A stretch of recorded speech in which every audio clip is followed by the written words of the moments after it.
হিন্দুদের এইভাবে বাঁচানো যায় না দাদা ভাই, এইভাবে একদম টোটালি বাঁচা। শুভেন্দু অধিকারী মহাশয় ভুল করছেন। নির্দিষ্ট সালে যেমন কুরবানির প্রথা চলছিল সেই প্রথা চালু করে। আমার ঋণ আছে 9 লাখ টাকা, ঋণের বোঝা শুভেন্দু অধিকারীকে নিতে হবে। কুরবানির নিয়ম বন্ধ করেছে, মানছি না, মানবো না। মানছি না। রাজ্য সরকার কুরবানির নিয়ম বন্ধ করেছে, মানছি না, মানবো না। মানছি না, মানবো না।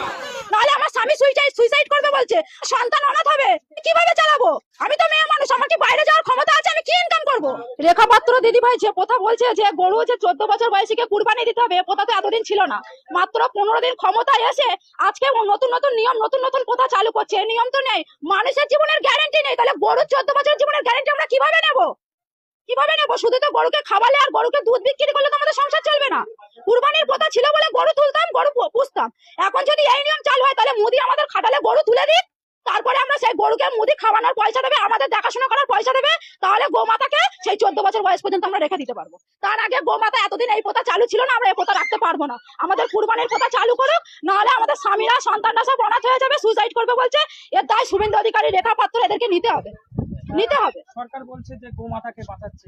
গোমাতাকে কিভাবে বাঁচাচ্ছে? এতদিন বাঁচায়নি কেন? এতদিন তো এই প্রথা চালু ছিল। আমাদের লাইফে আমরা এখন এরকম দেখি না, আমাদের স্বামীদের লাইফে আসেনি, আমার শ্বশুরের লাইফে ছিল না। তাহলে এখন এই প্রথা কিভাবে চালু করেছে সরকার? আমাদের নির্দিষ্ট সময় দেওয়া হোক, মানবো। সরকার এসছে, আইন মেনে নেবো, কিন্তু নির্দিষ্ট সময় না দিলে আমরা মানতে পারবো না। হাতে মাত্র 10 দিন সময় আছে, আমরা কিভাবে মানবো? এই লোন নিয়ে কত টাকা লোন নিয়েছেন? আমি প্রায়, আমার লোন আছে, বন্ধন থেকে নিয়েছি 2 লাখ টাকা, স্বর্ণ জয়ন্তী গ্রুপ থেকে নিয়েছি 3 লাখ টাকা। এছাড়া আদেশ আরো মারা নিয়ে রেখেছে আমার থেকে আরো বেশি, আরো বেশি। তাহলে আমি এই লোন গুলো কিভাবে চালাবো? আরো প্লাস পার্সোনাল পরের কাছ থেকে টাকা নেওয়া আছে সুদে। আমার খাটালে মাত্র 6টা গরু আছে, 6টা গরু আছে, সেই গরুর উপরে নির্ভর আমার 9 লাখ টাকা দেনা আছে। আমার স্বামী তো বলছে সুইসাইড করবে, আমার বাচ্চা তো অনাথ হয়ে যাবে। আমি বলছি যে আমি কি করতে পারি? আমার মায়েরা, আমার লোনের অফিসার ফোন করে বলছে যে টাকা আমাকে দিতেই হবে, লোনের ডেট চলে আসছে বলে। বলছে ডেট যদি পিছিয়ে যায় তাহলে কিন্তু তোমাদের সিভিল খারাপ হবে, লোন নিতে পারবে না কোথাও।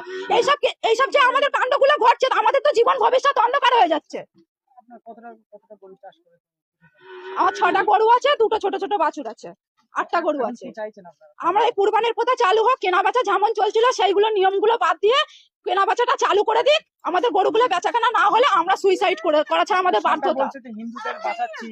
হিন্দুদের এইভাবে বাঁচানো যায় না দাদা ভাই, এইভাবে একদম টোটালি বাঁচা। শুভেন্দু অধিকারী মহাশয় ভুল করছেন। নির্দিষ্ট সময় দেওয়া হোক মানুষকে, নির্দিষ্ট সময়। 15 দিন ক্ষমতায় এসে এখন এগুলো হয় না, এগুলো হয় না, এগুলো আমরা মানতে পারছি না। তাহলে আমাদের স্বামী, আমার সন্তানের, আমাদের সংসারের দায়িত্ব নিয়ে যায় লোনের, তারপরে আমার সংসারের যাবতীয় দেনাপত্র দায়িত্ব নিয়ে নিক শুভেন্দু অধিকারী মহাশয়। নাহলে যেমন কুরবানির প্রথা চলছিল সেই প্রথা চালু করে দিক।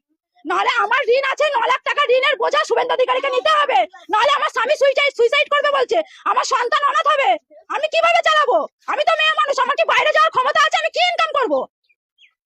দিদি আপনার নাম এবং বাড়ি? মৌসুমী ঘোষ, আমার বাড়ি বামুনিয়া।